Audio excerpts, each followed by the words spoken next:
everybody, welcome back to H&S Collectibles. This is Cody. Weekly haul, 2 days late. I usually do it on Sunday. I do have a feeling there's not going to be anything for the upcoming haul. So I figured I'd just go ahead and do this now. I don't think anything is slated to come in the mail this week, and then I don't know if I'm going to go out anywhere this weekend. So anyway, what I pulled down from last week, and I'll go through it, but I got the nagging feeling I'm forgetting something. I don't know what it is, but we'll see. Who knows? I bring so much crap through here, it's hard telling. First up, Creepshow from Waxworks. So I already had a copy of Creepshow that I've had for quite a while. One of my earlier Colored Vinyl Tuesdays, but this is a new variant that Waxworks put out of sea algae, so blue and green on a translucent, well, blue and green wisps on a clear, really, if you will. But yeah, same great score. And I figured I wouldn't pass it up, one, because I like it so much and I want another variant. I'll collect variants of this and maybe one or two other scores. It's not the first one I've double dipped on, but won't be the last either. I got a couple care packages in the mail from friends. Beth over at Red Rum Records, she's clearing out some of her collection, and she reached out to me to ask me if I wanted a couple, because she knows that I am a Morricone and Sergio Leone fan. So she sent me Once Upon a Time in the West. I did have this on CD, so I'm happy to have it on vinyl. A lot of just beautiful tracks in this one, like Jill's America. I always like Cheyenne's Farewell and The Man with the Harmonica. That one's not, what I'd call beautiful, but I love that gunfight at the end. And one that I have not even played yet. She also sent me the soundtrack for Jackie Brown to add to my Tarantino collection. So I think I'm actually going to play this one after I get done making this video. Then Dave, over at David's Horror, sent me a steelbook of Flatliners. So got the hands reaching to each other on the front, and painting on the back. So you'll notice it's got a little ding here in the front, and Dave had ordered it, I want to say from Amazon, but Dave can correct me on that. But anyway, he ordered it, it came dinged. He initiated the refund replacement process. They sent him another copy, and they told him to keep the one he had. He asked who wanted it. I always liked Flatliners. It'd been long enough since I watched it, I didn't even remember that Kevin Bacon was in it, actually. A good show. So then I went to Disc Replay, and it was buy 3, get 3 free again. And seems like, now I know the reason I don't have it here, the reason I thought I was forgetting. I already loaned it out. But I bought 3, my kids bought 3, and the 3 that I bought was the Best of John Belushi, SNL. Add that to my SNL pile.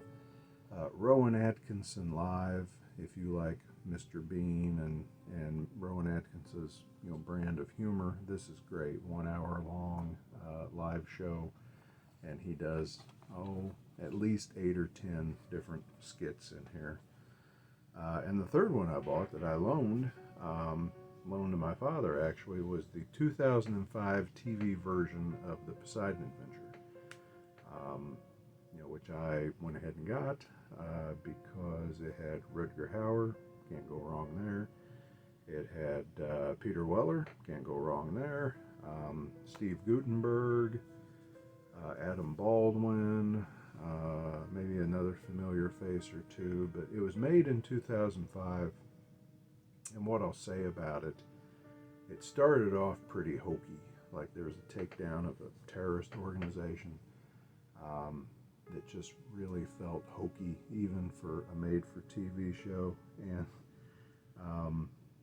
you know, in the aftermath of September 11th, kind of like, you know, communism and stuff in the 80s, every movie somehow had to have a terrorist angle, it felt like, for a little while there. And this was no different. So this time, instead of a tidal wave knocking the boat over, terrorists blow a hole in the side of it and it flips over.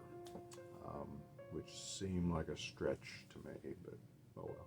It was still a decent show. But I loaned it to my dad because, you know, he's always been a Poseidon Adventure fan, and I thought he'd like to see a different take on it. And I think when I get it back, if he doesn't want to keep it, it's probably going to go in the giveaway pile. And my son went to GameStop, and he found me the Ripley and the Loader GameStop exclusive. And I know I had seen this on John's channel and was hoping to find one, but I never go to GameStop, so I never even really thought about it. But yeah, the boy went, found me one. In the living room, on one side of my center channel speaker, I have the Queen that's on the back here. Got that for a present from Abby one time. And on the other side, I've got the rock candy figure of Ripley. So I'm probably going to move her and put this one on the other side. So I'll have Queen on one side and Ripley and the Loader on the other. And that makes at least three or four different things I have of the Loader, you know, which is the best part of that movie. And then the big two items for the week was I got the Thing RJ McCready Ultimate figure. He's already out of the box, but comes with a couple heads. One bad thing, if you watch my video, his goggles on mine were messed up. There's just like paint splatter all over them, like somebody got out of hand with the black paint. I did contact NECA. They're supposed to be seeing if they can ship me replacement goggles for him. They have not got back with me yet, but they did respond saying that they were, you know, going to check with the warehouse to see if they could get it. That was like yesterday, so hopefully soon.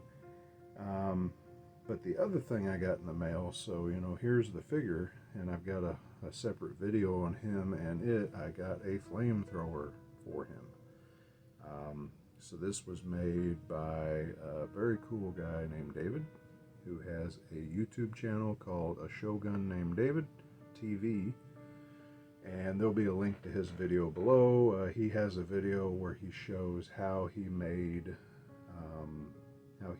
but essentially he 3D printed the tanks, and the wand and the hose is heat shrink. And then he did just a fantastic job, sorry about the focus, painting it up, making it look a little bit worn and weathered. I love this. He did a knockout, knocked it out of the park. Just an awesome job. I love how it looks. And very happy to have it. They have announced a second McCready that is going to come with a flamethrower, and I have him on order. But this one is so cool, and just the fact that somebody made it, I think I just find it that much cooler. So anyway, that's it for the haul. That's everything I got. So until next time, may not be one this upcoming weekend. Like I said, don't know about plans, where we're going, if we're doing anything, what I'll get a chance to look at. So with that, everybody just stay safe, take care of each other. You come back and see me again, and I'll show you what else I picked up. Thanks.